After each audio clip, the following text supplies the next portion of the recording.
Hi friends, আজকে কোথায় নিয়ে এসেছি তোমাদের বলো তো? হে হে। হ্যাঁ হ্যাঁ, জানি জানি, পেছনের লেখাটা দেখেই বুঝতে পারছো, কিন্তু কোন বিরিয়ানির দোকান সেটা তো বলো। জানি জানি তোমরা অনেকেই বুঝতে পেরে গেছো আমি কোথায়। ঠিকই ধরেছো, ডি বাপির বিরিয়ানি খেতে। আর অর্ডারও করে দিয়েছি জানো তো। আর এই ছেলেটা একদমই হাই করতে চাইছিল না তোমাদের, তাই টেনে টুনে ওকে হাই করালাম। তারপরেই চলে আসলো আমাদের ইয়াম্মি টেস্টি মাটন বিরিয়ানির সাথে ইয়াম্মি চাটনি। ও এত গরম, সব রেখে তো আমি কোল্ড ড্রিঙ্কস এ চুমুক দিলাম। দাঁড়াও দাঁড়াও, তোমাদের মাটনের পিসটা দেখাই। এত বড় যে আমি তুলতেই পারছিলাম না। ও মাই গড!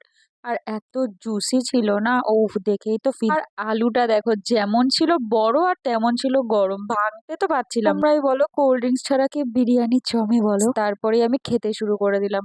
বিরিয়ানি সামনে রেখে আমার ওয়েট করে থাকাটা খুব দুষ্কর ব্যাপার। জানি জানি আমাকে দেখে তোমাদেরও লোভ লাগছে, কারণ বিরিয়ানি তো তোমাদেরও ফেভারিট, কিন্তু কি করা যাবে বলো। এখন আমি খাই আর তোমরা দেখো।